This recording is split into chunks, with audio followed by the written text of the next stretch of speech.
Good afternoon, welcome back to Fujitsu Forum TV, where we continue to bring you a whole host of insight around the challenges your business and society is facing right now. Technology, of course, has the wonderful ability to address so many challenges, but also unlock value.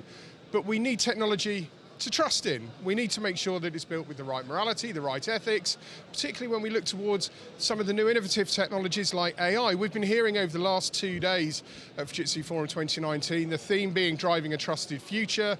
Up next, in fact, the next two segments, we've got a bit of a treat for you. We're going back to back with our two keynote speakers from earlier. If you haven't seen either of the keynotes today, firstly, what were you doing? Secondly, go and take a look at them because they're packed full of insight. I'm delighted to be joined by Andreas Ekström, TED Talk speaker, writer, keynote extraordinaire. I mean, the list goes on. 7 ways to own the world was your title earlier. For the benefits of the few that clearly didn't watch it earlier, just give us an overview of what they saw and what you're telling us about. 7 ways to own the world is really nothing else but a clever way for me to package 7 majorly important cultural digital, political digital issues that's going to dominate the next decade. And we need to think hard and long about them. They're unresolved, they're full of opportunity, they're going to need for business initiative, political initiative. Some are larger, some are smaller. But if you get that right, you're going to be part of owning the world. There's a lot of brands that have been doing their best to show us how not to do it. A lot of high-profile casualties. That can't go on in today's day and age, can it? Well, I'm going to tell you, though, we're going to let anything slide, we're going to let anything pass, as long as the usability is up there. For the right usability, in my hand, in my phone, I'm going to be ready to sell my grandmother. People are not considering, I'm not accusing anybody, I'm the same way. If it's easy enough, we're doing it. If it's convenient enough, we're doing it. There's the bell ringing. Should I put all of my private chats into Facebook, a company that's a laughing stock when it comes to thinking ethically about its impacts? So should I really be doing that? But it's really darn convenient. I have nothing to hide. I say, if somebody wants to see me saying I love you to my wife, who cares? Sure, that's fine. But that's okay for you and me. Living in the Western world, being fairly protected from solid democracies, if you're somewhere else in the world, if you're considering starting a political party to start a revolution for democracy, this is a life and death issue. Let's talk Facebook.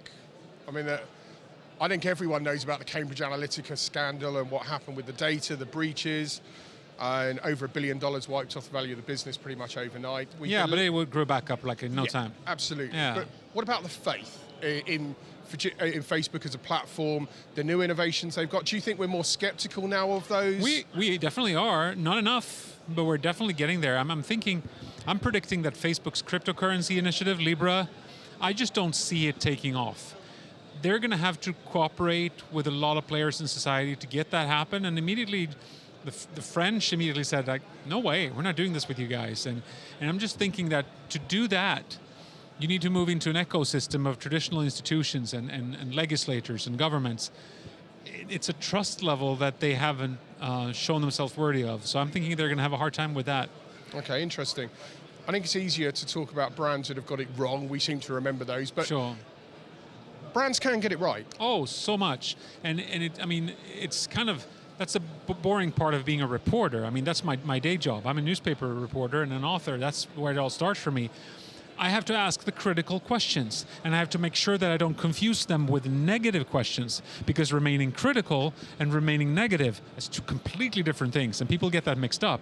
I'm not negative towards the digital revolution or to Facebook I'm not negative to almost any of that, but I'm going to remain critical. I'm going to keep on asking the difficult questions because it's an unprecedented amount of power and money that we put into very few hands in very little time. I'm a reporter. I have to follow the money and ask the questions. So what are you guys doing? Why are you doing it?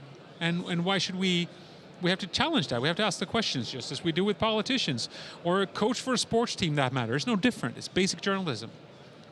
Following your keynote, I think we could have pulled out 20 or 30 quotes. It was packed full of insight, but you turned a few heads with There is no cloud, just other people's computers. I thought this was really interesting. And I can't claim that, though. I'm pretty sure somebody else has said that before me. But yeah, I'm just really annoyed by the term cloud computing.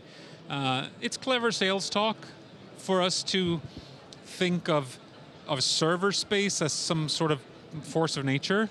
You're not using a cloud service. You're using a basement over at Microsoft, which might be fine, mind you. It might be the best solution for you. It might be superior to anything else. It might be very safe and secure. I could even advise you to go do it. But don't cloud your thinking by thinking it's a cloud. It's other people's computers. And what comes with that legally? What comes with that in terms of your own access? You need to not think of it as something that just kind of floats around. It's just a fuzzy, dumb metaphor for us to forget some of our not negative, but critical thinking. So I guess we need to be more transparent and honest. Of course, and just don't try to sell me things by tricking me. Eventually I'm going to call the bluff. Let's talk about what we're talking about, and then I can make an informed decision. And if you do that well enough, I'm going to buy it anyway. It's fascinating, Joe. I could talk all afternoon about this. There was so much insight in your keynote. Seriously, guys, if you've not seen it, go and see this man speak. It was blooming insightful, and we've been promising you a lot of insight on Fujitsu Forum TV, haven't we? And we're going to continue that this afternoon. We're going to jump across next to Dr. Joseph Rieger and the journey from mathematical optimization to industrial optimization.